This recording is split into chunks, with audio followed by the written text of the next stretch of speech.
We are here with my man. Yo, before I introduce you, let them know who you is, where you from, what you rep, player. What's good, y'all? My name is XP the Marxman, and I am in San Antonio, Texas, and I rep Los Angeles hip hop. I'm currently out here visiting some fam, um, and I just want to say shout out to my man right here for holding it down since day uno. We didn't have a clear signal before, but we're coming in live and direct now. Shout out to all the supporters from all around the world, and we're gonna keep firing, bros. You know what I mean? That's all we know how to do. Straight up. Esperando, dog. Yo, Straight up. XP, my audience is made up of real hip hop heads, MCs, producers, DJs, graph writers, b-boys who lived this culture, who were sucked in by it and grew up in it from day one and earned their stripes in it. That's who my audience is, right? Nice. And while other cats who will interview you and the radio stations that'll interview you and shit, they're gonna take it from an industry side. We go a little bit deeper than that, man, because we know before you're ready for the industry, you had to learn the craft, man. So could you bless us a little with what were your first experiences with hip hop that you could remember, brother?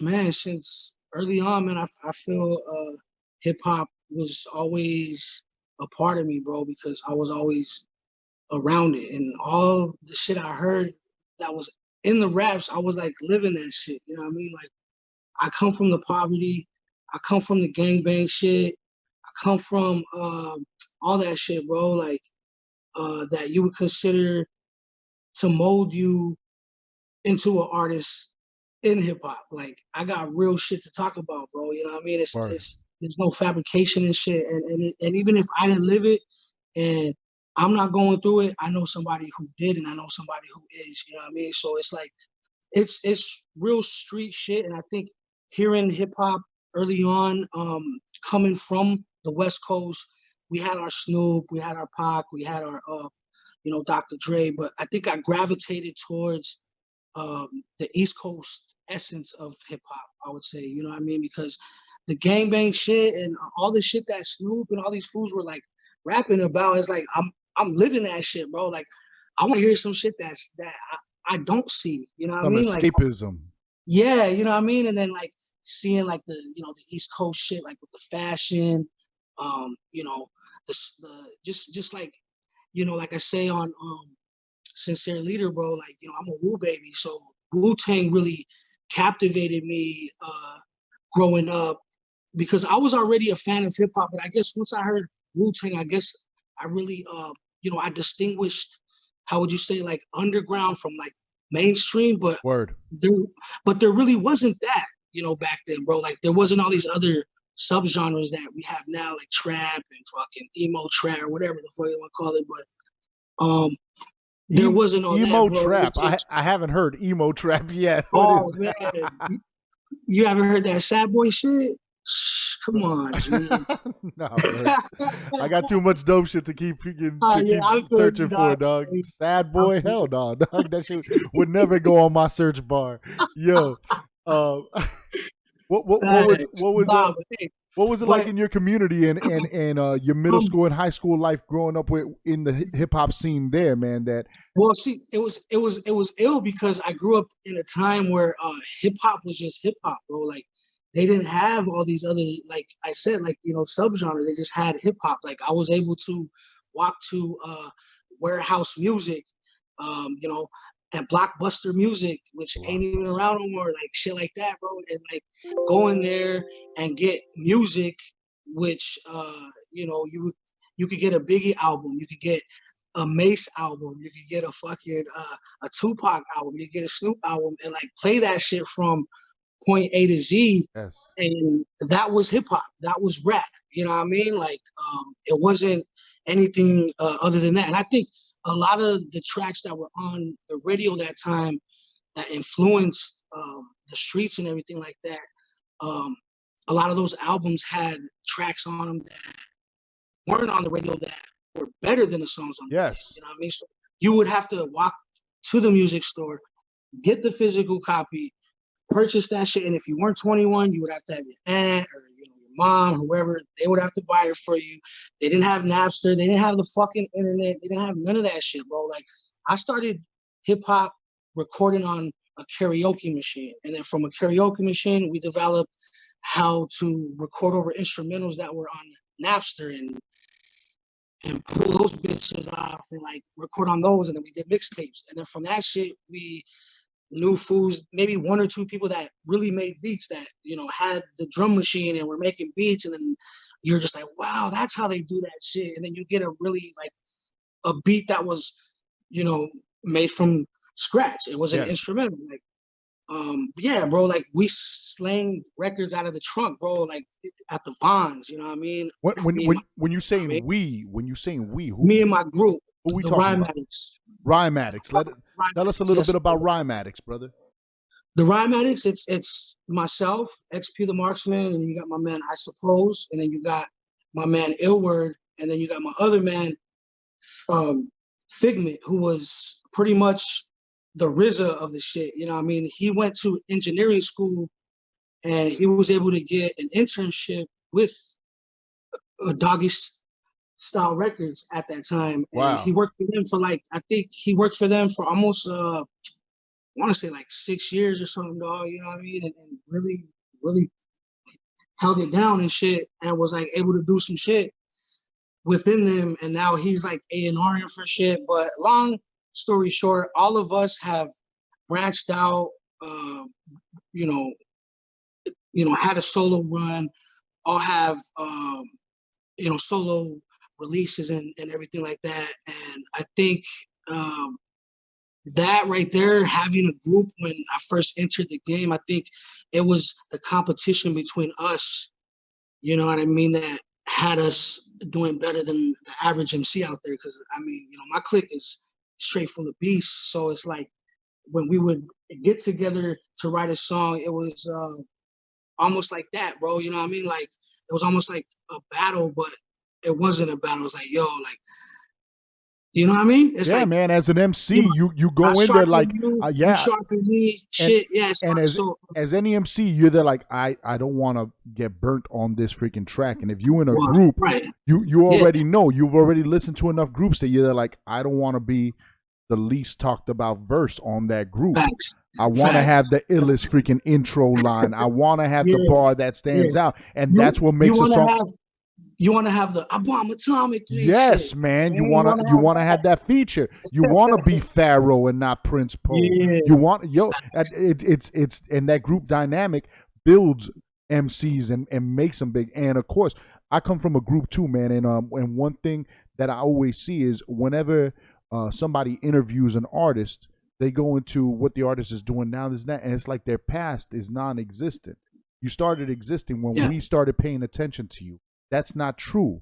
You've been grinding on this before I ever found out about you, bro. You've been building your career and your name and your skill, and what you and your group did, right, impacted people in your circle. That's why I always want to give my guest a chance to big up their group. Anytime I do an interview in the future, I'm going to big up my groups, Alphanumerics and the Little Rats and the cats who I rock with, and it's good for you to give them their flowers. That way they know, yo, for sure, bro. Bomb. Yeah.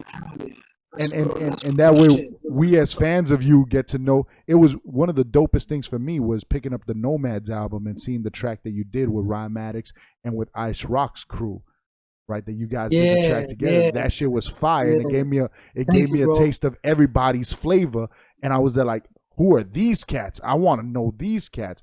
And that's what's dope about hip hop. It's the old back in the days when they used to have the posse cut. You were there like, you're like, who's that? Who's that? Yo, I need to get his yo, bomb. Yeah. So talking about crews you used to roll with, can you tell the fans at home who is Zien Hao? Am I pronouncing that right? Zen Hao, yes, sir. Zen Hao is a artist slash videographer slash human, you know, like just a all around human, righteous, almost like a samurai, but like living in like the modern times. You know what I mean? Like he keeps the code. You know, everything he does, I think, has just been elevated. And I've been elevating with him because you know, when I didn't have $1 to my name, all I had was a rap skill. You know what I mean? I'm not good at a lot of things, you know what I mean? But I'm good at rapping, I'm good at being a father, and I'm good at hustling, bro, and just trying to make this shit work, you know what I mean? And just always try to keep it on that next level, bro. So I think rolling with Zen and him seeing that in me early on when I didn't have a thing, he was one of the dudes that really, you know, believed in me. And he lives in the Bay, so you know he lives like about 8 to like 10 hours away from me. Holy So shit! So where do you he live would, in? Where do you live in Cali? I live in LA, bro, like on the outskirts of you know LA, which is you know the San Fernando Valley. Okay, But wherever I go, you know, wherever I go is California, LA, 818. That's my area code. You know what I gotcha. mean? Okay, you from the Shout out 818? to Biggie.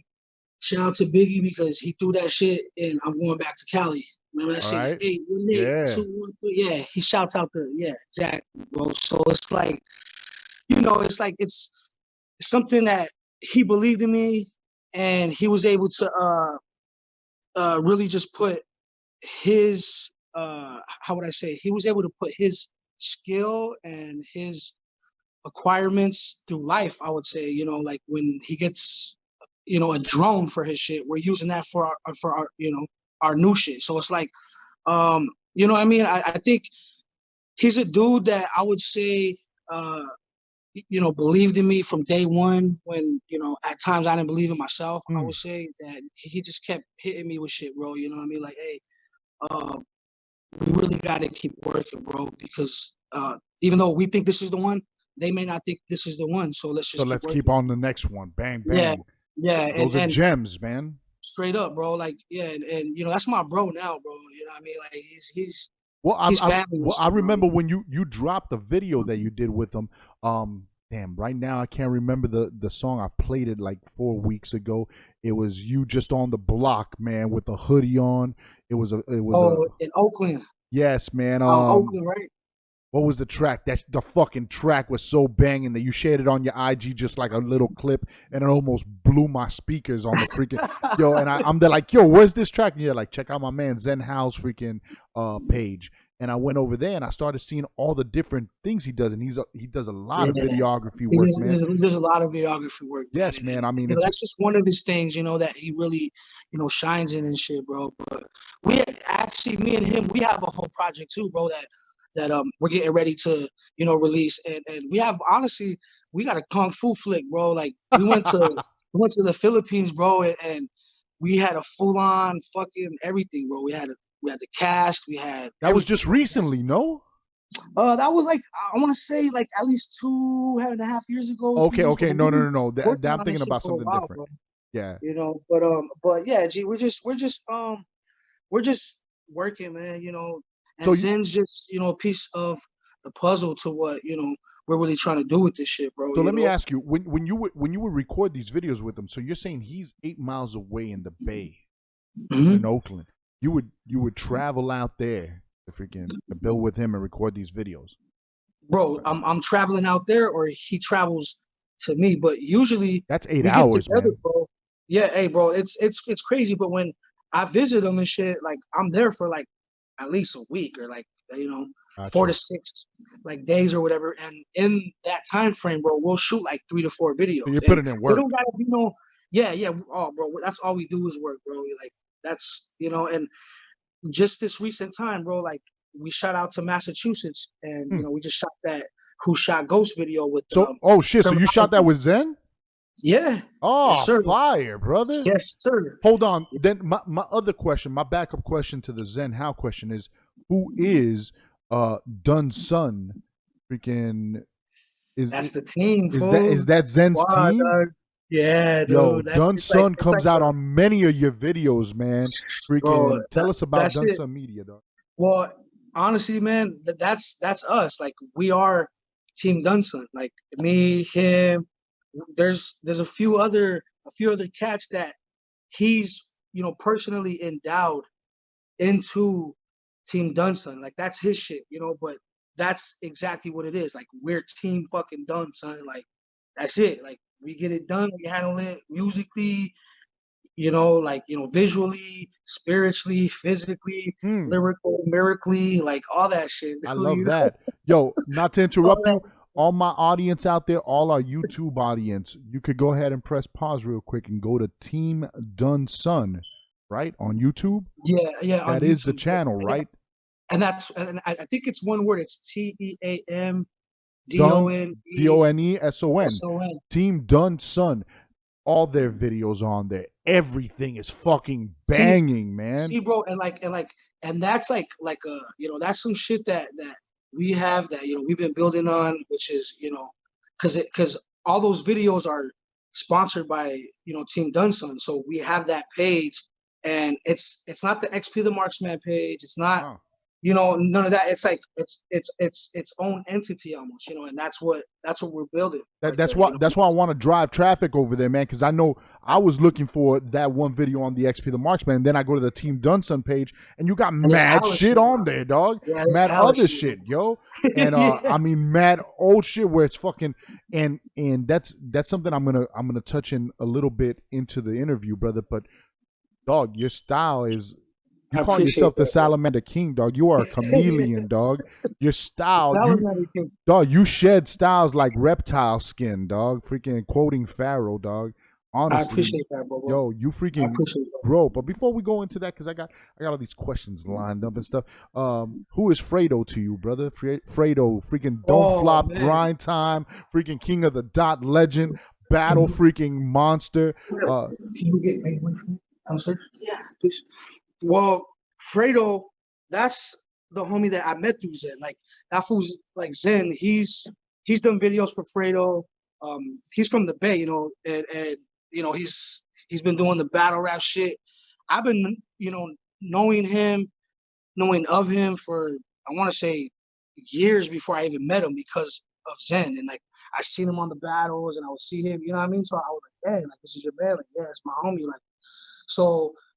Long story short, Zen used to show him, yo, check out this dude, you know what I mean? This dude XP, and he'd be like, yo, his shit is ill. And then I would see Fredo and you know what I mean?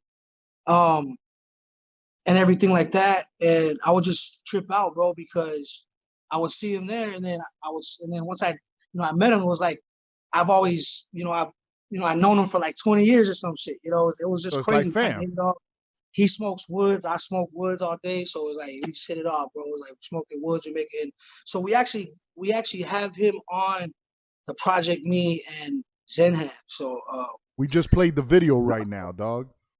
No, well, see, that's one song, but we have him on some other shit too, bro. You know what I mean? Like our shit on the project me and Zen have, yeah. Like, and Zen, he usually does that, bro. Like he'll put together a joint, you know, by just pretty much being like, yo, I'm gonna get this fool on it, and then he'll be like, yo, I'm gonna shoot the video, and then he'll fly out to LA, shoot my shit.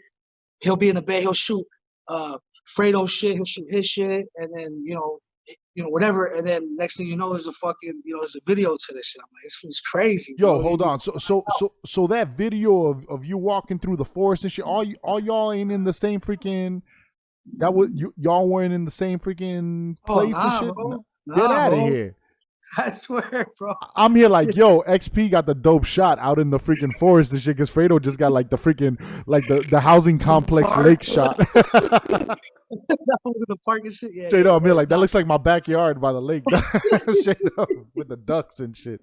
Yo, but yours looks like, damn, you're out at the freaking resort, dog, with the freaking, yo, I thought a deer was gonna come up and eat food out of your hands. That shit was dope. That shit was dope. We're actually out on a men's retreat, dog. Like had you know, all the homies out there and shit, and you know what I mean, we went hiking, we did all types of shit. That shit was dope, bro. Like, you know, got away for a bit, you know what I mean? It was dope, man. A men's retreat, brother. Dog, that is something that needs to be said more in hip hop. That is something that, yo, we don't understand. And I've been on them before, right? That's your brother's building, man, and talking about, yo, how do we heal ourselves? How do we strengthen ourselves?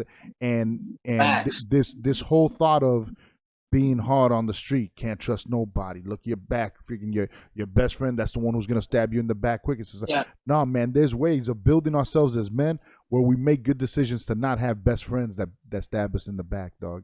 To freaking build our team correctly. That's real talk. Real talk, dude.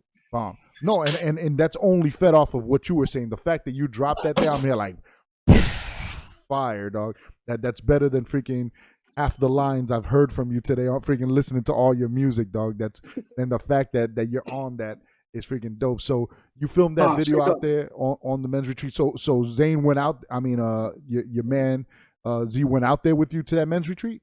Well, it was actually his shit that him and his homies do, like not annually, but maybe every 2 to 3 years. You know, they'll all just like, you know, chip in for like a crazy joint, bro, like almost like a mansion wherever we're at, and you know what I mean, just like who, you know what I mean, and just, you know, we out there for like, I think, you know, just a weekend, maybe like 2 or 3 days and shit, doing some hiking, you know what I mean, you know, just really doing some venting and shit, bro, and just like, you know, like you said, you know, just really like, you know, some building shit, you know, and all them fools and shit, you know, they got kids and you know, they're, you know, they make hella money and shit. So it's good to be in the energy like of just straight motherfuckers that are just about their fam, you know what I mean? And Yes. and you know, because there's a lot of fools that, you know, they be trying to do this hustle game shit, but you know, they don't have anything about their family in the story. You know, it's just all about them. Yes. So I definitely want to put that out there, man. That, you know, you definitely got to link with, you know, a circle of bosses and link with leaders and shit, like-minded motherfuckers, to be around that energy, so you could share that energy, but also, you know, apply shit you may not know or that they know to what you're trying to build, and vice versa. And you know, the shit was lit though, man. It was the first time I had went, but they be getting together and you know, Costa Rica, shit like that, bro. And it's just some lit shit, bro. You know, just some like, hey, bro, I'm gonna meet y'all fools in fucking Cuba and shit. Here's the address. Already locked everything down. Shoot me the other half on my, you know, my cash app for I'll see who's out there. You know what I mean? Like on some shit like that. You know what I mean? Yo, tell Z to open up freaking registrations, dog, and freaking he could gain another 25 people out there, dog. Start himself a little freaking yo. All around the world and be like, yo, all my hip hop brothers, we're having a retreat. That's it, dog. Motivational speaker type, dog. That's the start of a business. We just gonna build, G, and you know, if I can help you with anything on the climb up and you know, vice versa, then shit, bro. You know? That is exactly why I shaped my questions the way I did, X, because honestly, man, I see you, brother, as an example of somebody who has, man, I've followed your story. I've gone into your backstory. I appreciate that, bro. You've had nothing handed to you, bro. You have hustled your way through a struggle. The features you have on your album, right? I'll tell to you like this, brother. We were supposed to have you down here in February. You reached out to me. You're like, yo, I'm traveling the East Coast. I'd like to come down to Miami, hear my rates. Yeah, man. And I shopped that shit around to the cats who freaking are supposedly bring down the talent, the underground talent down here. And unfortunately, with the scene in Miami, the promoters have gotten burned on some freaking underground shows where they put in the money. Now people don't show up and stuff, and that's why we have the coronavirus now. It's all to punish Miami for y'all motherfuckers not coming out to the fucking shows, dog. Since you guys didn't come out to the shows, now you guys get to fucking be at home and wish you had concerts to go to. You greedy ass motherfuckers. Yeah. Yo, hey man, you know what, man?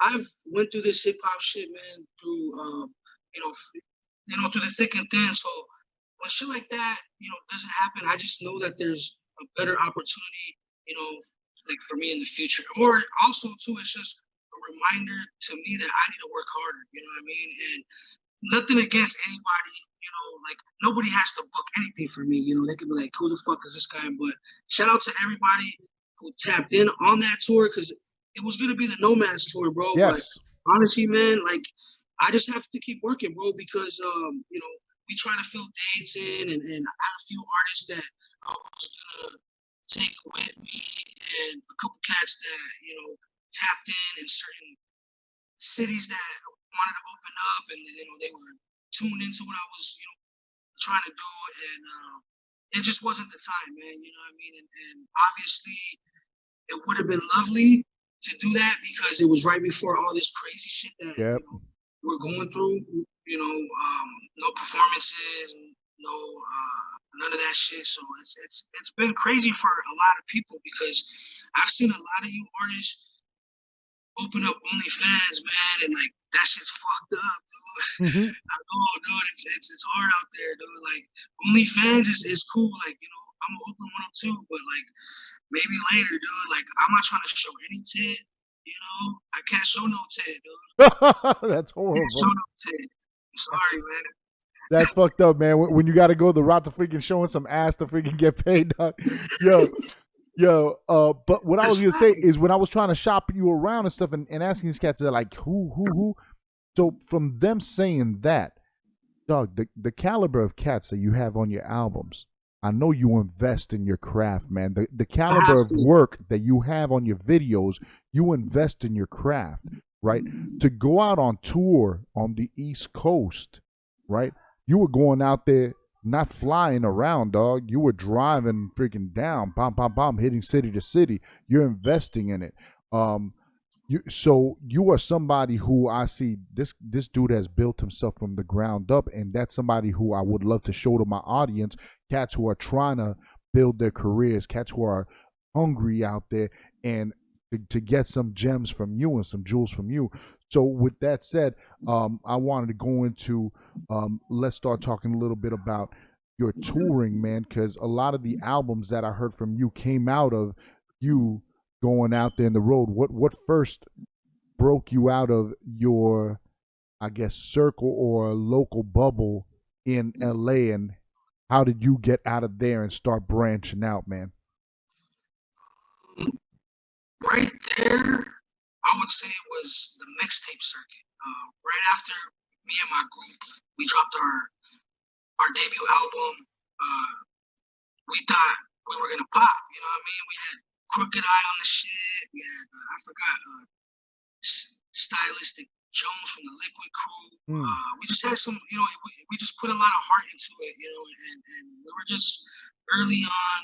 We thought we were the illest, but honestly, I hear that shit now, I'm like, homie, like, hella developing our styles and shit, but I think there was a point where I put my ass in gear because at that time I had just had my son.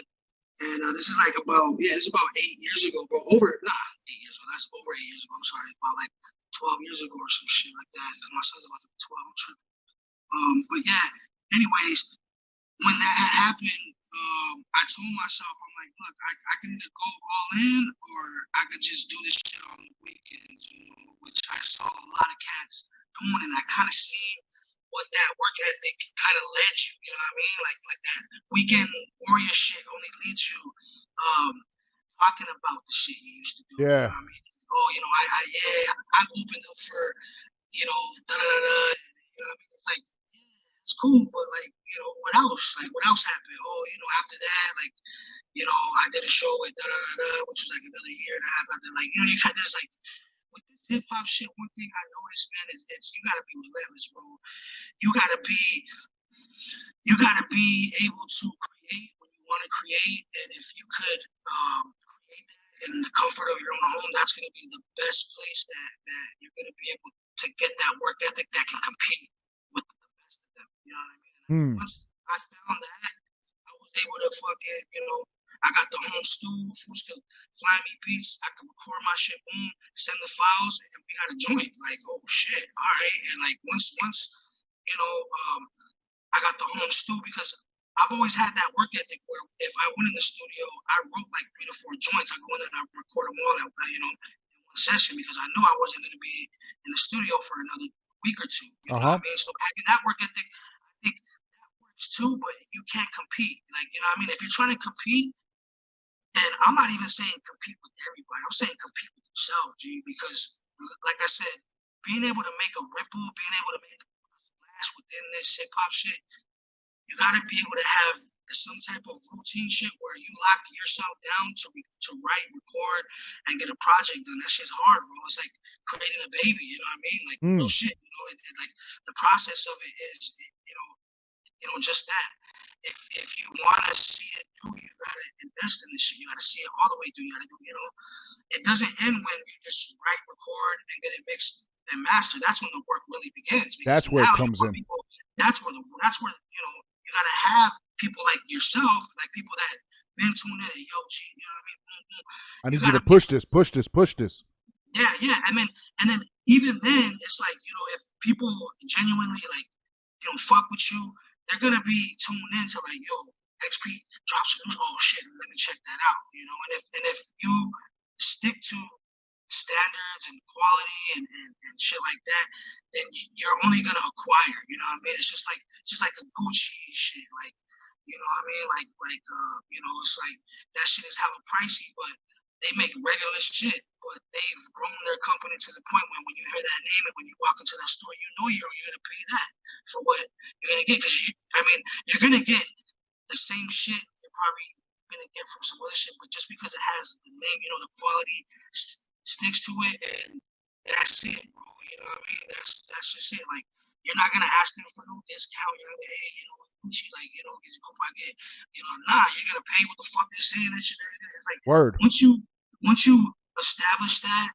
I think you take yourself seriously because you start investing in other artists to pretty much try to ride the landscape that they're riding, but you're in your own vehicle. Like, that's what I did with the Rock Marcy shit. Like, I've always wanted to ride my Range Rover over XP. Before we get in there, because you're dropping mad jewels, man, and I do apologize. Something about the spot that you're in, the quality of the audio is fucking up a little, and you're dropping mad freaking jewels. So and I want to get into that Rock Marcy album. Don't worry. Bob, now I can fucking hear you great. Dog, Okay. you're speaking to my soul right now with what you're saying about freaking getting the content. And right now, there is no excuse why anybody, especially now in the quarantine era, invest in your little home studio, man. Exactly, bro. I mean, and then even if you don't have the means to be like, oh, I'm gonna drop this much money on a home studio, you just acquire certain shit. Like, it took me years, bro, to acquire just a home studio. Like, first I bought the monitors, them shits, sat there for like a year and a half, and then I bought the laptop. Oh, boom! Then I was able to get the inbox. Boom! All right, bam! And now I gotta get the mic. Oh shit! All right, that took another year. And like, shit just acquires. You know what I mean? But if you take the steps and you take this shit seriously, you're gonna do that. You know what I mean? You're gonna be able to wake up in the morning and work. You know what I mean? You don't have to wait on anybody else to make this shit crack. Like, you make it crack. You know what I mean? And I think that whole shit is just work ethic and just like we do in hip hop, just acquiring those accolades, and you building a bridge with another artist, a radio show, a DJ, and keep it moving. You know what I mean? Now that we're there, to where you're talking about building and networking with other cats, because once you record your music, now you got some music, and cats like to think that just because they share their music on Facebook or on Instagram, they've earned somebody pressing play on their shit and liking their shit and buying their stuff. That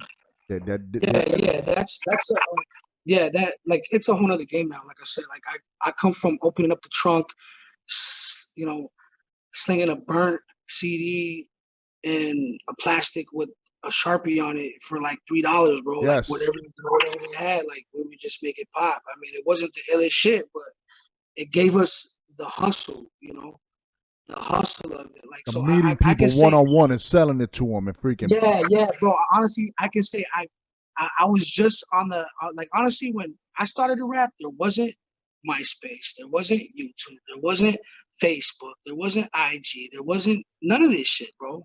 There wasn't none. So like, even when like the MySpace shit came in, I remember I was like seeing, because I was against that shit. I was so much like on the streets and like hitting up the shows and like, you know, I would see this shit and I'm like, nah, fuck that shit. And then I jumped on MySpace, but I jumped on hella fucking late.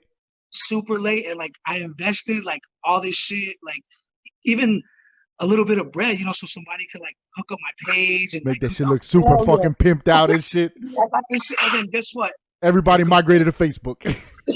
Here comes Facebook. Fuck. And nowadays we're all wishing that fucking MySpace was still around, dog. Even then, I was like, fuck Facebook. I saw about MySpace, and then I fucking transitioned, like kind of not too late, but I was kind of like, and I transitioned, and then fuck MySpace, and then it went to Facebook. And I think once I transitioned over to Facebook, that's what broadened my horizons when it came to, you know, the solo shit that I was doing, I would say. Because after we did the Rhymatics album, my crew, which they'll tell you themselves, they just chilled. Like they put their legs up, like, yo, we got an album and shit. I was like, nope, I'm working it. Like I said, I had my son, I put my ass in gear, and I dropped like, I think 4 mixtapes.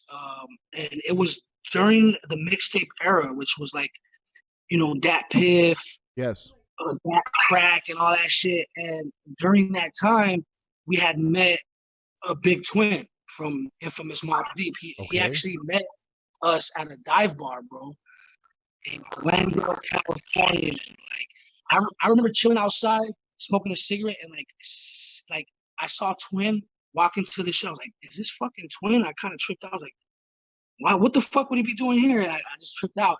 And, we performed, and he came up to us out there. He's like, yo, you know, you guys are talking like, you fucking Big Twin. What the fuck? He's like, get the fuck out of here. That's how you met Big Twin? He was like, yo, y'all, it was like the real hip hop, like, story shit. Like, he fucking see my group at this shitty ass bar. He's like, yo, y'all are ill, son. I'm out here with Al. I ain't got shit. I'm not doing shit. Hit me up. And at this time, I'm working a 9-to-5, dog, like at a fucking warehouse and like hating life. And like, I'm just like, fuck. Like, I mean, much respect to everybody who has a 9-to-5 and bro, like I've done every fucking job that you could think of. I'm a Mexican kid from LA with no diploma, homie. I've done every fucking thing that you could think of as a job out this motherfucker. I've walked through, I've cleaned fucking bathrooms. I've worked as a paisa. I've worked at homeless shelters. I fucking trust me, homie. And anyways, much love to y'all motherfuckers, dog. But when you're an artist and doing a 9-to-5, you really gotta know when to work for yourself. Because when you get home tired and then you gotta handle the kids and then you gotta fucking handle, you know, your significant other and you're doing all that other shit, always keep in mind that you gotta work for yourself too, my G. Fact. Don't get lazy on yourself. Yeah, you're your own boss. Remember, like if you were your own boss, what would you tell yourself? Like, yo, man, like, yo, you eating shit right now, B. Yeah. What the fuck are you doing, homie? What the fuck are you doing right now, dog? You smoking a blunt on the job, dog? This is the only time you got freaking free, dog. Hey, you can smoke on the job, but as long as it's acquired to creativity. There you go, right I mean? there, Bob. If you're just smoking, just chilling, like, okay, at least write a rhyme or something, you know what I mean? Don't fucking just sit and smoke and chill. Like, don't watch. I smoke too. I play video games, but I at least I know throughout that day I'm gonna write a rhyme. Word. You know what I mean? I'll spend 6 hours on a video game, but I'll spend another 6 on fucking writing a rhyme too. You know what I mean? Not one rhyme, but a few rhymes. But either way. Yeah, I know it don't take you no 6 hours, bro. You're a fucking machine, dog. Yeah, G. So getting back to the Twin shit, he hit me up on my lunch break while I was working 1-to-5. He's like, yo, I want to work. Like, what's popping? I'm like, all right, well, shit, I'm at work. He's like, well, shit, I'm chilling. So let's work. I was like, fuck. So, you know, I just wanted to make it happen. So I went inside on my lunch break, told my boss, I'm like, hey, I have an emergency. And she's like, okay, well, is your work done? I'm like, yeah, my shit's done. She's like, okay, go ahead. So I dipped out, went all the way to Venice.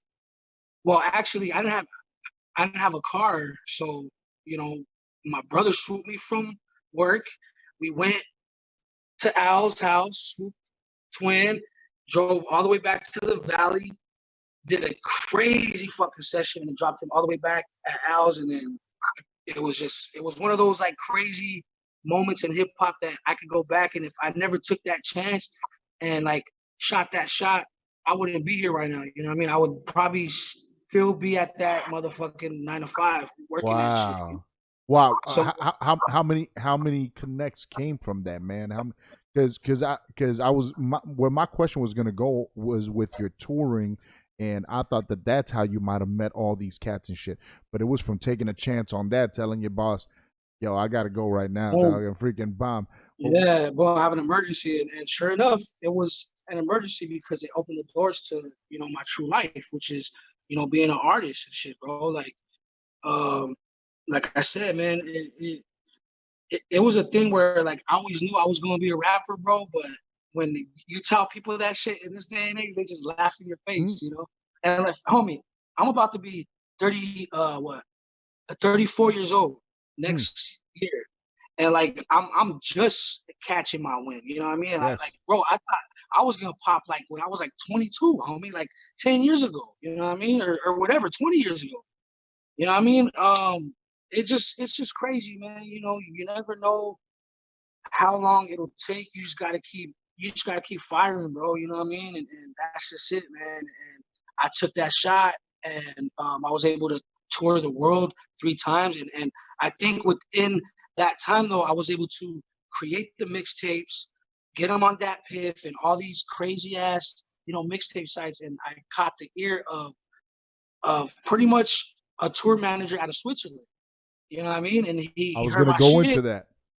bro. Because This fool heard my shit. that's a historical trip you took over there, because out of that trip was born a relationship Yeah, between you and a producer by the name of Ice Rocks, which you guys have dropped what I consider a classic underground album, man. And if thank you, anybody bro. hasn't heard the freaking XP the Thank you. Marksman and Ice Rocks Nomads, y'all have to fucking get out from under that rock you've been fucking under, dog. Let me let you know, dog.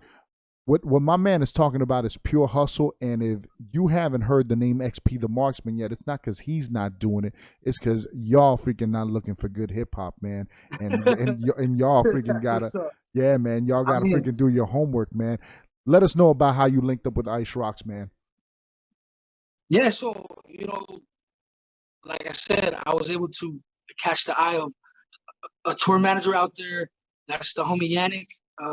Shout out to him and shit. Ooh, And Yannick. he believed in me at a time, bro, where I was fucked up. Like my personal life was fucked, bro. I was like living out of my car, like just about to go back to high school and fucking try to get my diploma so I could start, you know, flipping a burger or some shit. You know what I mean? Mm. Whatever I did, because I had my son, so I was like, I'm not just gonna be like, let it be. Like I gotta hustle. You know what I mean? So that's pretty much what it was. I was at hustle, and he seen that, and he hit me up. He's like, yo, I want you on some tracks because I have some artists out here that I'm working with, and at first I was gonna hit him up for some cash because I was doing bad. I mean, I was like, you know what?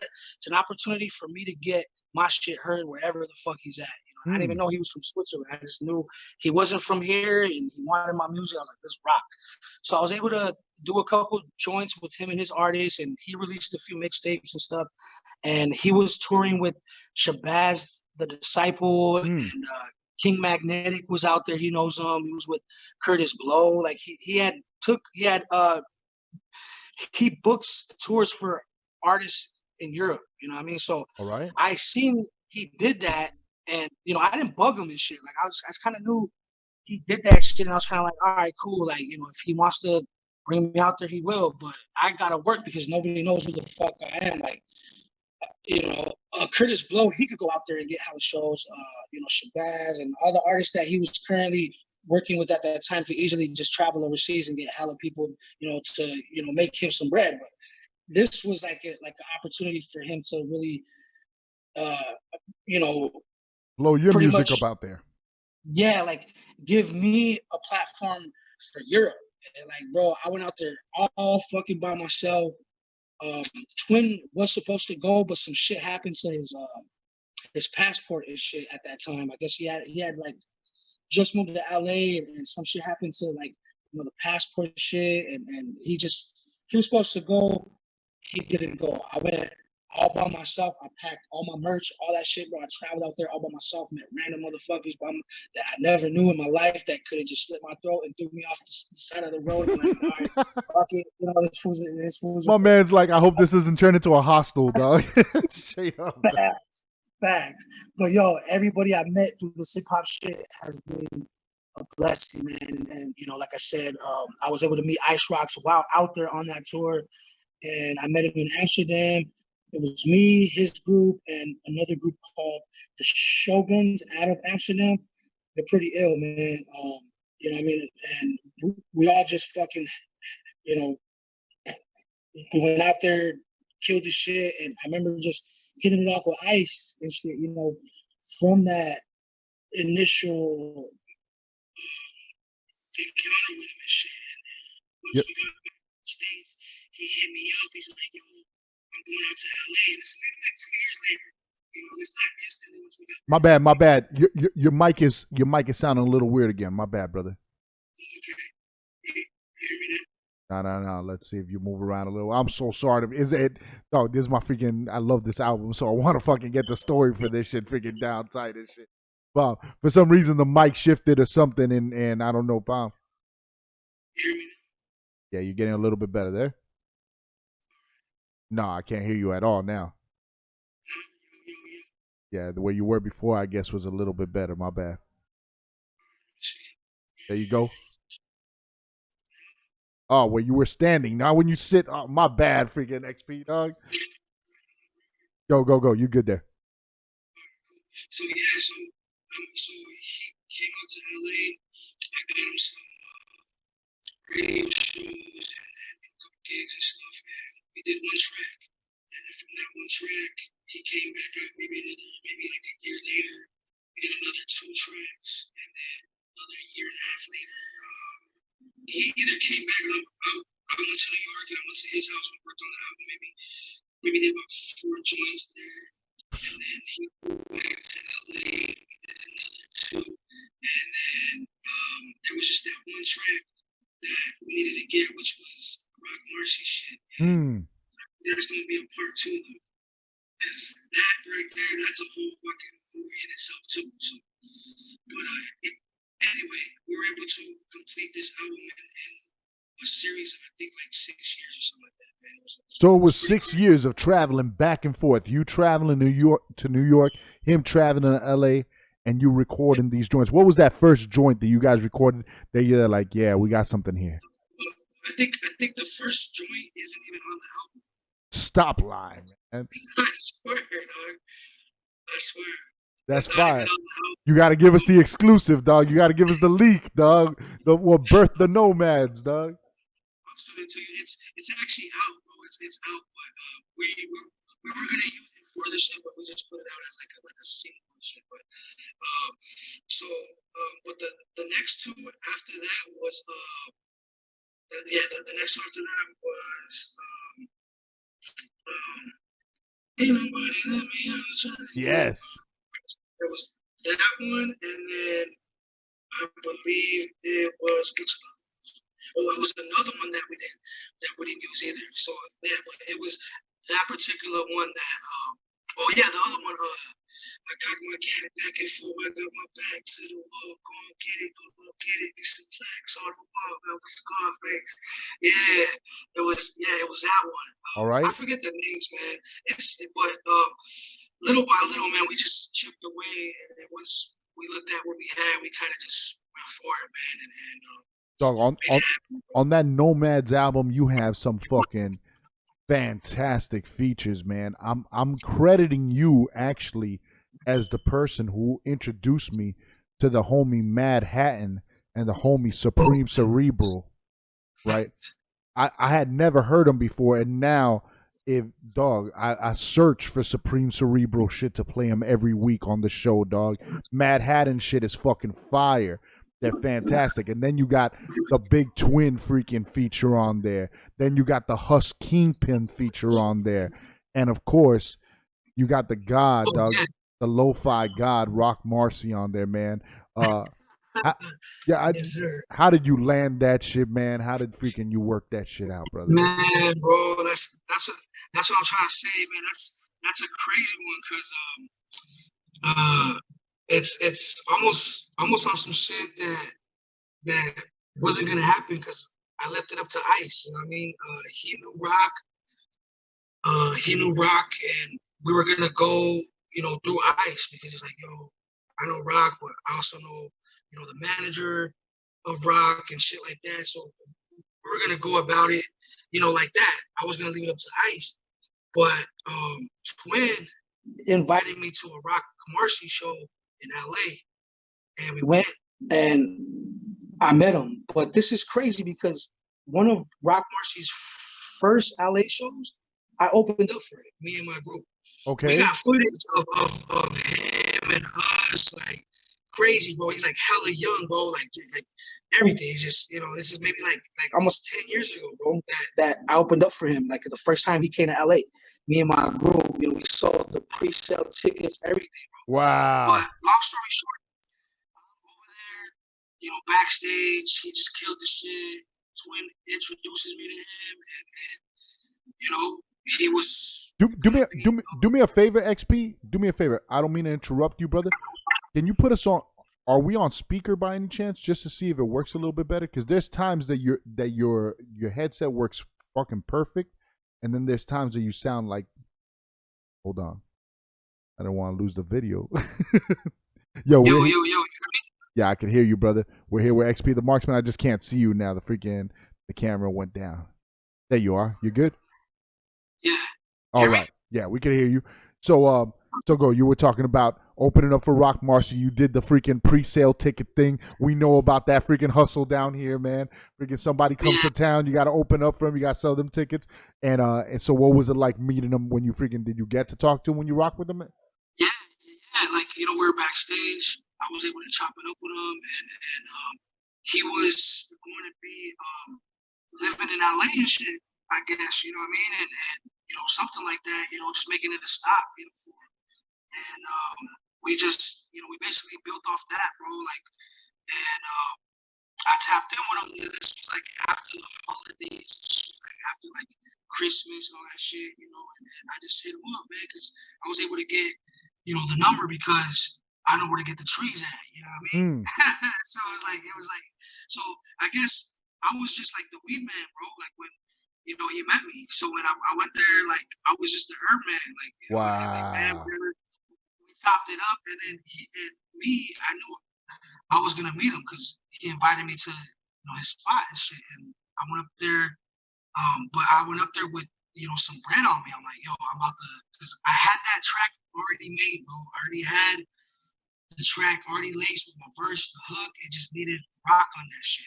You've already heard him on that shit. You're there like, Rock, here's the O that you want. It's on the house. Here's some extra bread. Here's this beat. We just need you on this. Yeah, it was like, like we had chopped it up about some shit. And then he asked me, bro, he's like, yo, so what else you got going, G? And like I said, he already knew Ice Rocks, bro. You know what I mean? So I was like, yo, man, me and Ice Rocks, we've been working on this album, and like, we're about to drop it and shit. And as a matter of fact, there's this one track that we hear you on, bro. How much you charge for a verse? It was like, and I was like, and it was like, you have this song on you? I was like, yeah, I have it right here. Bam, I played it for me. It was like, you know what, bro? A lot of people tell me that they hear me on shit and this and that, but you made my job easy, bro. Bang. Facts. Bang. You made my job easy. Bang. Bro. I was like, all right, cool. Yo, let me stop you real quick, XP. Let me stop you real quick. Have you ever had a producer tell you, yo, I got this beat. I hear you on it. Oh, yeah. And he sends you that shit and you're there like, how the fuck you hear me on this shit? Bro, but, I guess I just already knew hearing that shit that I needed Rock on that shit, bro. And it just manifested itself. And then even the video, like I was, gonna open up for him in San Diego. I got booked for the same show because they seen I was, kind of building with him and shit. Yeah. And, I already had, performed out there and shit, so they had booked me for that shit. I was like, you know what? I'm gonna get me a fly ass Airbnb. I'm gonna see if he's willing to shoot, the video. And it all panned out, bro. It all fucking panned out. I was able to get the air. Like I was able to get the Airbnb. We arrived early, shoot the shit, and then we head to the show, kill the shit, and it was a legendary night, bro. It was a fucking XP, legendary. I rent Airbnbs with my family all the time. With me and another family that we hang out all the time with all our kids, we rent Airbnbs all the time. I don't know what fucking Airbnb site you be going on, dog. That shit looked like Cabo, dog. Yo, the video for the Rock Marcy joint, dog. That shit looked like Arabian Nights type shit, dog. Like, did the house come with a tiger? Right when you open those big wooden doors and you freaking let them in, that you're there dressed in the white, dog. That shit is so fire, dog. Hey man, I appreciate that, bro. It was honestly, man, it was just movie magic and having, you know, Zen's eye, you know. And so that's Zen on that video too. Oh yeah, fuck yeah. Man, fire, bro. Yo, thank you, bro. How much? I don't want to talk money for real, but bro, how much did you spend on that spread, dog? Holy shit! Did you guys really eat that shit before going to the show, dog? Because goddamn, bro. Yeah, we had that shit before the show. It was nice, man. Honestly, my homeboy does that as like a side business. So it was like he was like, "Yo, like let me come through and fucking drop the spread." Like we even had one at the Nomads like listening party too, bro. We killed it. It shit was lit. Like, that shit looks so fucking crazy. I watched that video. I'm there like, yeah, that's how he got Rock Marcy to work on the fucking Si Esperando album. Dog. He's like, yo, we got mansions, we got buffets. They travel with us. Let's fucking talk, dog. Is that my bad, man? I'm Cuban from Miami. Down here we take our Spanish serious, dog. I want to tell you, continua a parar is not freaking in any Spanish dictionary at all, dog. That's not how you say that shit. But continua a parar, dog, a fucking album you put out completely produced by Rock Marcy, the lo-fi god himself, dog. How did that shit fucking come together? Bro, this shit's crazy because when we're actually at the video shoot, you know what I mean? I shot my shot right there. I was like, yo, man, you be selling beats? He's like,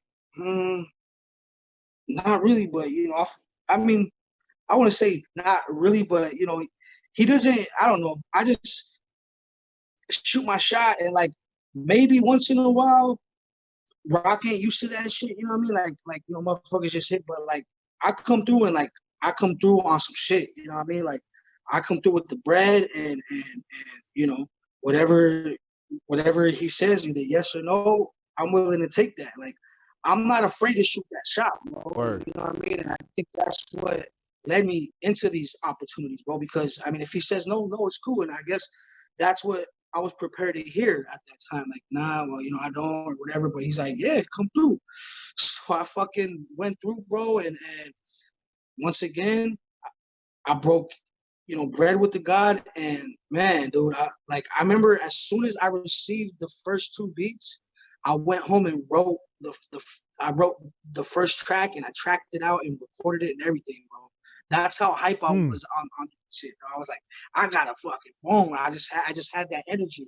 I went home and I started, you know, banging out, and then the terminology, that shit just happened. Like, you know, one of my homeboys, which, you know, I consider one of my brothers, he knows Term, grew up with Term, and has constantly been telling Term about my music. But Term's hella busy, you know, hella doing legendary shit himself. He's not trying to, you know, be like, oh, you know, how many fools are gonna be like, I rap. Like, wait till that fool's really splashing, you know, making noise. So man, you know, my primo was like, yo, what's up with that verse? I was able to get the verse for hella cheap. And I guess at that time, he didn't hear my shit either. Like, he didn't hear about me. But then I told my primo, I'm like, yo, tell him I'm going to get him on this Rock Marcy shit that I'm putting out. He's like, and I guess once I told him that, then Term really was like interested a little bit more. He was like, okay, who is this fool being able to get a Rock Marcy beat? Like, okay, what the fuck, you know? And that night we linked up to record over that shit. Like I didn't even have the beats yet. I just hit Rock. I'm like, yo, Rock, I'm out here in Massachusetts. I need some beats, G. Like, I'll PayPal you the bread, whatever. Like, let's make it happen. He's like, all right, cool. So I shot him the bread, and So bro, you like went and honestly, linked up with Term and didn't even have a beat ready to go? didn't even have the beat. I had the session that night, bro, and that's it. You know what I mean? And yeah, he came through for me, bro. Rock came through for me and shot me those beats. By the time I was at the studio, we had the beat already. Like I shot him the beats. We had the beat laid down, and we laid it that night. Yo, And the rest is history. We went Kismet, back to dog. back on that shit. Like that shit was fast, bro. That fucking like that session was ill because I wrote my verse. Term never heard me rap, and then once I wrote the first 16, I recorded. He's like, okay, are you done? I'm like, yeah. So I went in there, I recorded it. I came out and like I seen Term. He's like, yo, bro, like you sound like you've been around this shit. Like you can rap. Yes. And like he told me too. He's like, I like to rap with fools that can rap, bro. I was like, that's what I like to do too. You know what I mean? I like to Brother, rap fire. with fools that can rap back. But yeah, bro, and I guess it just boom, came together, man. Yo, salute to freaking Terminology. Salute to all the greats building with all us up and comers, man. Never any shade, but I from listening to that song a couple times, and I can't wait for you to feed us that video. Look at that album right there, baby. Damn, I need that wax up on this wall, dog. That Who Shot Ghost, man. You just shot the video to it. We can't wait for you to freaking send us that video. Sir. I'll tell you my personal opinion. I think he's trying extra hard to outdo you on that song, dog. I think you freaking because that verse is long that he drops on that shit, and I'm here like, yo, he wanted to make sure, I want to make sure my shit stands out. Let me write freaking a 38 instead of a freaking 16 on that shit. But yo, Term is the man, bro. Like Term is the man, bro. Like we went back to back, and it was ill, man. It was ill. It just like I said, everything just came together, my Joe. Straight up. Yo, the videos that you've been filming, the video with freaking Big Twins, and you guys are all suited up, dog. The video you're about to drop with Term. Yeah. So all of that has been the homie Zen. How that's he does all your video work then? Nah, well, I got a couple cats. You know what I mean? I got the homie Mark Ford, which is an artist too. He shot some shit for me. I got Zen, and I got a couple other key players too, man. That I build with this shit, man. And I usually put them out there, like in the descriptions and everything, and I always make sure that they get their love and they get their just due and shit. You know what I mean, for their work and shit, bro. Who did the video for Toys for Tots, man? That's I suppose, which is the dude in my group. So he does videos. He's an artist. He does a lot of shit, bro. I suppose 818 on all social media, I believe. Yo, and that's just I suppose 818. I suppose 818. When you dropped that freaking Toys for Tots video and we played it on the show, people lost their fucking minds over that fucking video treatment, dog. Let's talk fucking Sincere Leader, man. When I first caught wind of you was with the Sincere Leader 1. I loved hearing you over slide beats. Who's that lady on the cover of Sincere Leaders, dog? That's mama right there. That's my mama. Salute, mom, dog. Facts. Dog, how real is your mom to be holding real, bro. that fucking machine gun, dog, on the cover of that shit? G, bro. My mom's a G, bro. Like, she, like I said, bro, like when I say a lot of shit in my raps, bro, like I'm in the trap with my mom, like shit is real. Like I don't fucking sugarcoat shit. House raids, fucking crackheads, whooping crackheads' ass as a family because they don't want to fucking, they don't want to cough up. So we all run on this fool outside and whoop his ass as a family. Moms, me, my older brother, and blah, blah, blah, shit like that. What a bonding moment.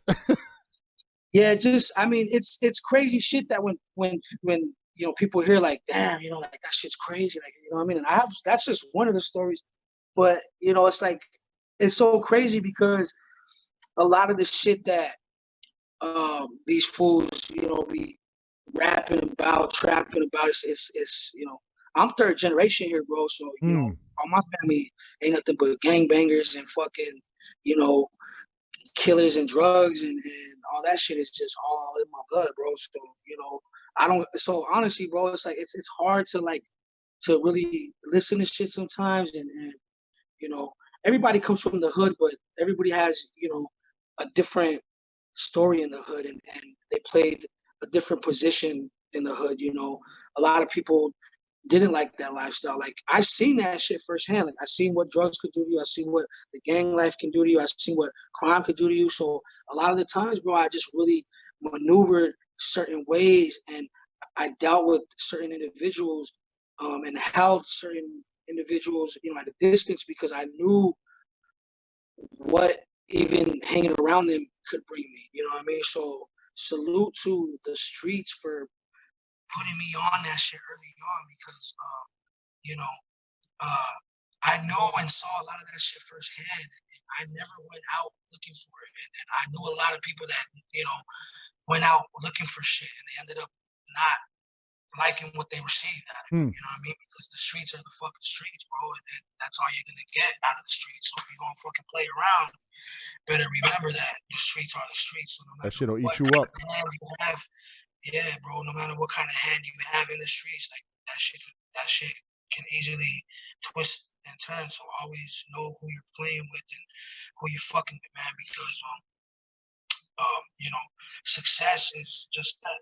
It's who you surround yourself with. So if you want to surround yourself with successful motherfuckers, then you gotta be at a table of bosses, bro. Like, you can't be with the fucking, you can't be with the individuals that are gonna keep you away from your vision. I think if you see that early on, or even if you see that later on, like, don't let individuals keep you from your vision. Like, that's it. Like, keep yourself out of the situation. Don't hang around the motherfucker that probably could be scheming on some shit that you ain't with, what I mean, or whatever. Like, just always know, what I mean? So I guess knowing all that shit and using all that shit, Sincere Leader was the rise of all that, because like I said in another interview, like, I never liked the boss, because I use the term leader in terms of a boss, because I never really liked the boss.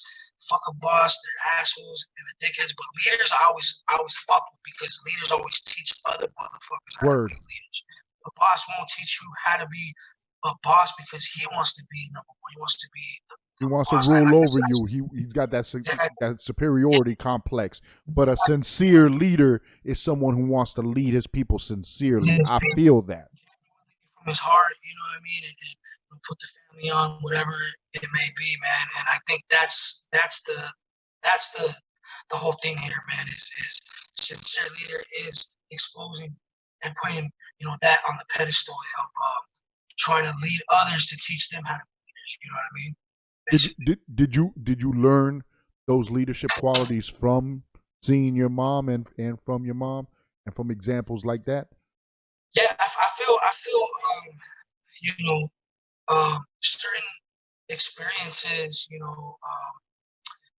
led me in ways in life where I found myself in a lot of predicaments where I didn't want to be there. And I think being in those positions, once I was there, I promised myself I would never put myself in a position to be back in there. You know what I mean? And I think that's the shit where the Sincere Leader really came to play, was that, that right there, that whole aspect right there is, the thing that I want to teach others. Is like, you can still be rough, rugged, raw. You can still, be a fucking cold-hearted motherfucker, but to the motherfuckers that deserve that shit. You know what I mean? Sincerity is a quality that I hold really deep, and I'll give anybody the benefit of the doubt before I start to judge or anything like that. But I basically leave individuals to either hang themselves or lead themselves, and a lot of people will take the easy route, you know what I mean, and hang themselves before Mm-hmm. they want to listen or just, you know, receive information or just, you know, any kind of shit like that. So I think having that quality, I think using it as the title, I think will shed light on the sincere leader in a lot of individuals. You know what I mean? Like a lot of the raps in there and shit are just really street hood shit, but there's a lot of like undertone, like we come from the bottom, we're gonna get to the top, and there is a process. But if you're willing to go through the process, then you're willing to, you know, be at the top. You know, Yes. you deserve everything at the top. You know, because coming from the bottom up, there's times where I'm in positions of like, you know, I could be looking over a mountain peak at a fucking $900, you know, a night loft and shit, and I still feel like I'm inadequate at times because I didn't have that shit, and I feel like I don't deserve that shit at times. You know what I mean? I think the sincerity in my heart wants that for others, and I think that's the only reason why I can enjoy it because I know others out there aren't able to. Don't have that right Yeah. now. You know, so I think I just have that fucking compassion heart. I try to live in the moment, dog, as much as I can, and I try to enjoy shit as much as I can. But you know, I'm always trying to work, bro, and trying to like outdo myself and trying to show others and be that beacon of inspiration. Like you could come from shit and get to a position of power, and you know, you can be a leader, you can be smart, you can own a business, you can, you know, you can make music, you can do it smart, invest in yourself, invest in others to invest in yourself at times too. So there's a lot of shit, bro. You know? You have a genius way of bouncing what I'm about to say off of me, man, because you lead me right into it. Since I brought up your mom, the pendulum swings the other way, where your mom was a leader to you and taught you things, to now you're the father, and you talk about your son a lot. You see it a lot in your rhymes and how you do this all for him. And what you had to grow up. You just mentioned how you're third generation, and definitely from growing through that. And I've seen the moves you've been making. You've opened up your own business. You've opened up your own label, right? You're an entrepreneur. I know you're trying to pass on a better, how can I say, a better cycle to your son. Break the old cycle and pass on a new one to your son. New models, right? What do you take to heart and feel like are the lessons that you have to pass on, and what do you say to MCs that are also parents that are balancing that? I have to keep it real and street for the audience, but got my kids and I ain't gonna teach them to grow up like that. What do you teach you?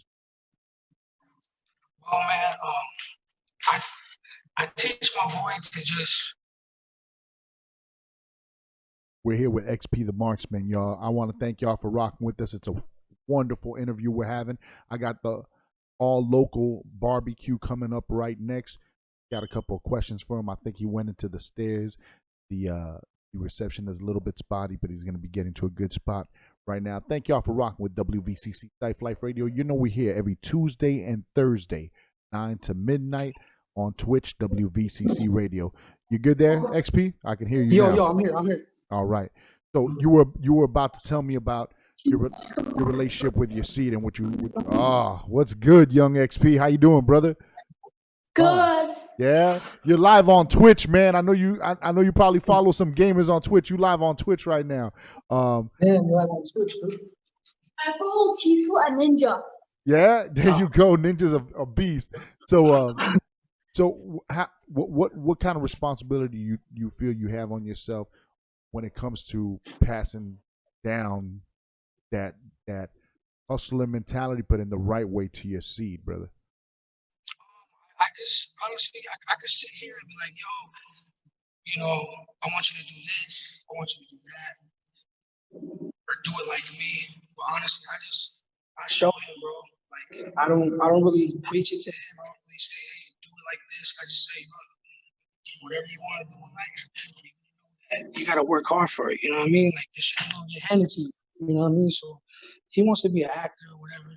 So I guess I'm gonna try to cater to what he wants to do, but ultimately learn this shit on your own. You know what I mean? Like, you want the information, learn that shit on your own. You know? Yep. And I guess that's what I'm trying to really teach him, is to be like, you know, self-sufficient, learn things that he feels, you know, passionate about, and that he may be able to make a living off of, but do it now. You know, learn that shit now. Learn everybody who did the shit that was iller at a point where you feel you could use them as an example. You know, so just you know, you cater to what you see in them, and if they take it. We're here with XP the Marxman. He just froze up real quick. Freaking dropping gems on us, man. Thank y'all so very much for vibing in. J5 feeling it. Freaking my man Pixel Fats rocking up out with us. DJ Ben Workins rocking out with us, y'all. All the Wickeds rocking out with us. You there? So you were saying that you teach them, yo, invest in what you want to early, right? So you're not freaking late, because right now they have all the tools that they need to. Right now, my daughter just asked me, how do I find a talent agent? My daughter is 10 years old and asked me, how do we find a talent agent? And I'm there like, fuck, I've never even thought of that in my life. And I'm there like, I guess back in the days you used to look in a phone book, but now, shit, we could Google that shit. Freaking, let's find you a talent agent if that's what you want to do. I know it's gonna cost me money and stuff, but definitely telling them, yo. And don't expect it just to come to you. Invest your time in it now. And if you want to do that, so start freaking studying some people that you like the way they act and how they do it, and using them. Because it's the same thing we did with MCs, right? Straight up. The same shit. Yep. Let me ask you, brother, another thing, because you are building an empire to pass down to your son, and God bless him, man. I love how you post about him when he got good grades last year in school, man. I hope he freaking excels this new school year, man. We wish him the best, brother. Please tell my people at home, what is Mijo Music Group, yo? Mijo Music is exactly that, man. It's music for the Mijos, you know what I mean? It's a home for the Mijos, man. Like, every color, every race, we're doing this shit, from releasing music to catering to other artists who are releasing music, having a platform for them. It's just on the rise, man. But it's pretty much the label, bro. You know, Mijo is you know, son, so it pretty much translates to, you know, to that, like, music for the sons. You know what I mean? And we're doing this shit, you know, for all the babies and shit. You know, all the kids on the rise that don't have everything that they see everybody else have, but they have enough. You know what I mean? And what I want to do is just pretty much have that platform, and not only, like I said, release my shit, but release, you know, other people's shit, like I said too. So it's just on the rise, but we're just now coming to all the legitimacy, which is like, you know, the paperwork and shit like that, and getting all that shit queued up. So once we're ready to really release other artists, they could just release as much as they want and have the platform. Because I know a lot of artists, as well as myself, I don't want to know the business. I give a shit about the business, but we got to know the business because we're in the business. So it's like, fuck, if I could just learn certain things that could pretty much be in my favor, just the basics. If I want to do a basic release, like, do I have to worry about the promo, worry about the PR, worry about the cover, worry about this? Where, like, a lot of people that are ill as fuck, they don't know about that. They don't worry about that. And I want to cater to that, like the artist that really doesn't know just about how to release an album, but they have the content. You know, I'm looking for artists that have the content, but they don't have the means of how to release or this or that. So I just want to be, you know, not no like label shit like that, but just a platform to where we can provide that, you know what I mean? And when I say we, I say me, because I'm out here. I feel you, brother. Whenever I talk about WVCC radio on any social media, I say, yo, we are doing this, and we is this motherfucker you see here, and my son. Yeah, no, we gotta make it sound like an industry and a business and shit, but that's us, man. We're hustling it. But I'll tell you one thing, man. I've talked to a couple of. I talked to Che Noir. We had the honor of interviewing her. I talked to Kambada. We had the honor of interviewing. They're both on Mellow Music, and I told them, yo, what's the relationship like with Mellow Music as an indie label, right, and working with them? And they told us a little bit about that. But I understand what you're saying. A lot of cats. We're worried about writing the rhymes, recording it, getting it out there, putting it up on this. But we really, what does it take to? And you have already done that groundwork, brother. You've already paid those. Suffered that and took your lumps and learned what works, what doesn't, and now you got your formula right. So it's dope that you're not a rich Jewish kid who just has some money to freaking invest on freaking people to release their albums. You've actually been in, you're like, yo, this works, and you're willing to share that with MCs, man. So to all my indie MCs out there, all my up and coming artists, man, please follow XP the Marxman. Follow what he's doing, man. Send him your music, man, and be ready to freaking bless him with that. This is on the rise right now. So like I said, man, we're open ears, and like I said, I'm a connoisseur of all sounds, man. And if the shit is lit, then shit, let's make something happen. You know what I mean? If you got the content, you don't have any other means, then we can make it happen, man. You know but learn from the man. Have your stack on deck. You have to have some paper on deck and a full buffet to impress him, because that's how he got Rock Marcy, dog. He's gonna expect the same from you. Yo, real quick, man. Real quick. And this is a side note, just because I want to plug it and I want you to freaking mail me some, dog.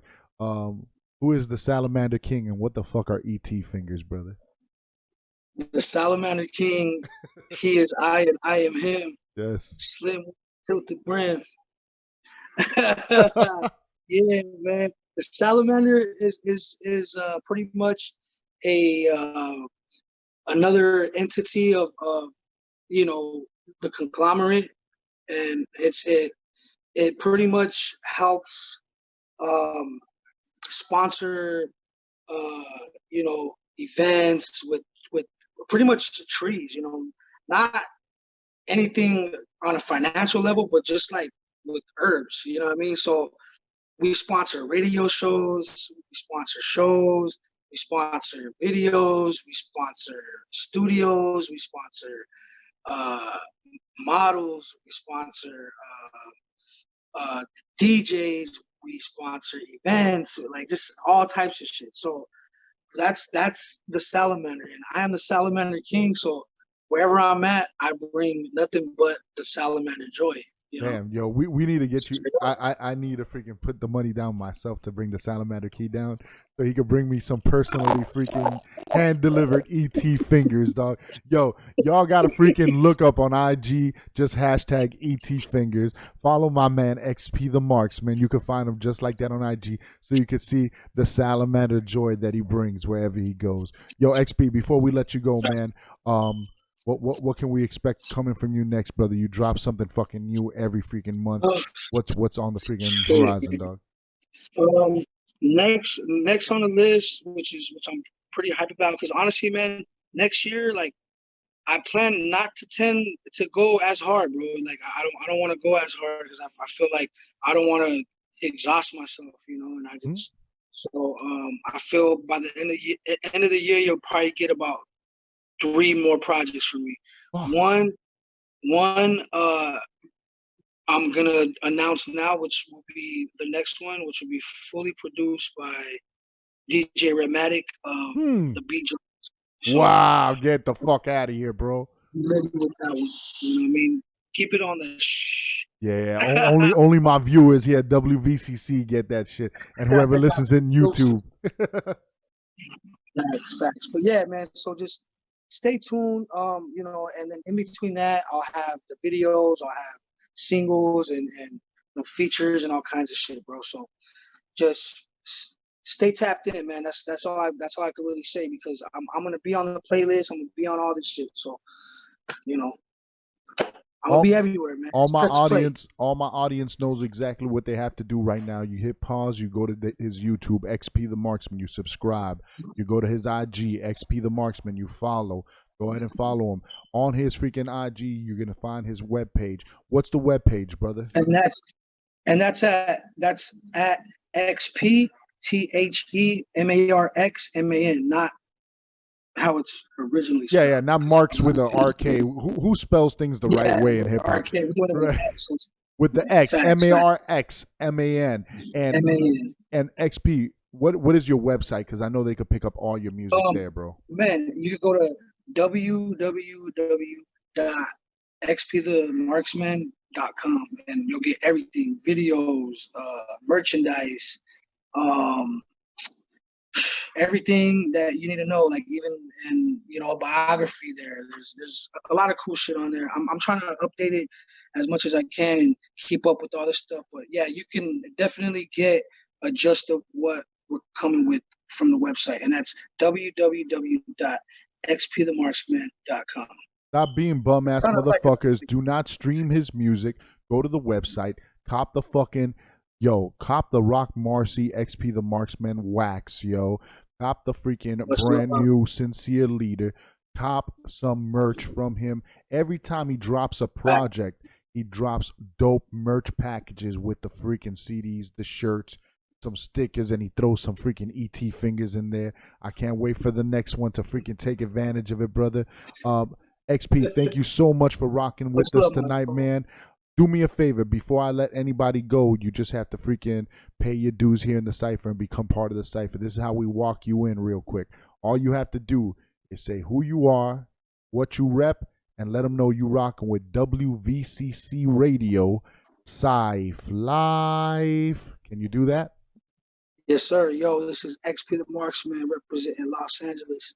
You're listening to WVCC Cypher Live Radio, boy. Bam, bam. That's my man right there, XP. Thank you so very much, brother. Hey, bro. Have a good night. Everybody, you stay safe. Mask up, glove up, and smoke up, man.